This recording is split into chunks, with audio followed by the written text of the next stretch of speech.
I'm Edwin. And I'm April. And we are certified DL couple.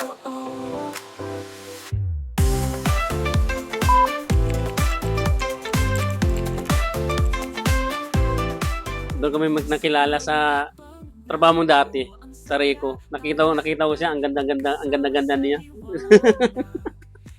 Doon yung nahulog ko sa loob sa kanya, sa Rico. Habang gusto kong pumapasok araw-araw pa sa nakita ko na siya. Yun talaga.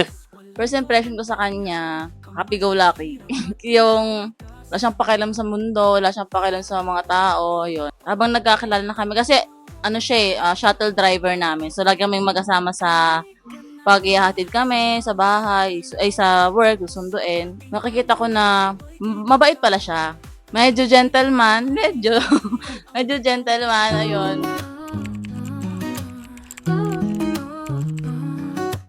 At 3 years po, bago kami nag-decision na magpakasal.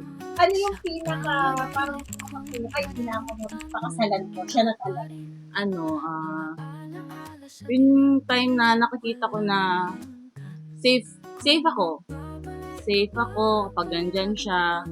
Nakikita ko yung future ko pag nandyan siya. So, parang wala nang iba pang dahilan bakit hindi pa pwede magpakasal. Kasi, naniniwala ako dun sa sinasabi na hindi basihan yung tagal ng relasyon para magpakasal ng isang tao. Siyempre, si Sir yung nag-propose, no? Paano po nangyari yung propose? Yung nagpo-propose ako sa kanya, parang joke time lang.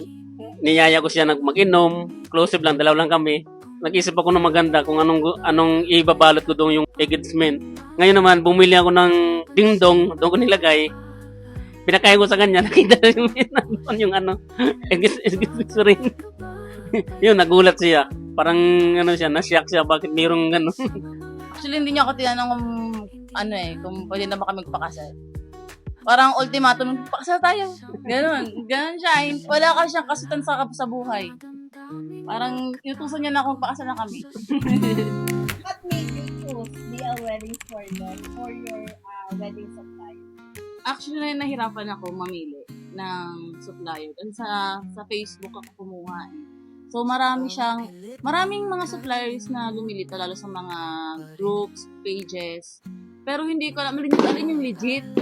Kasi alam mo yun na napaparanoid na ako sa mga comments na mga nasa-scam, pero nung nakita ko yung page ni DL, tinry ko. Tinignan ko yung mga post, mga endorsements, mukhang legit. So, yun, sumugal ako. So, ayun, buti na lang, legit talaga siya. Ganon.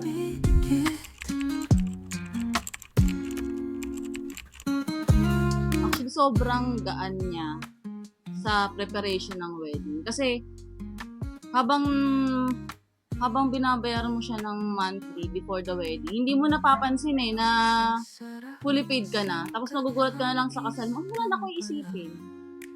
Wala na, parang, yun na yun. Parang hindi ko naramdaman na stress ako, nag-worry ako na, baka kulang ng ganito, baka hindi sapat. Yun. So, talagang sobrang malaking tulong niya. At mas malaki yung magiging benefit niya sa couple kapag mas maaga ka nag-book.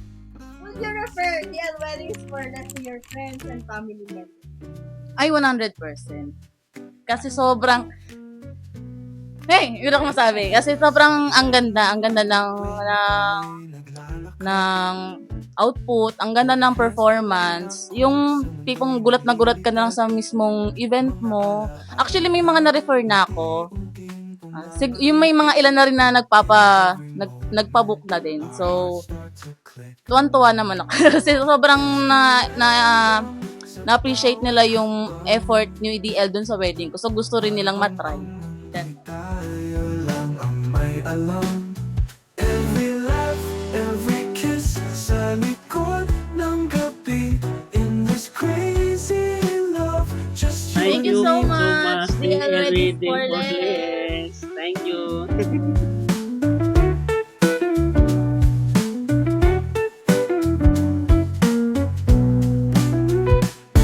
sa bawat bawat ngiti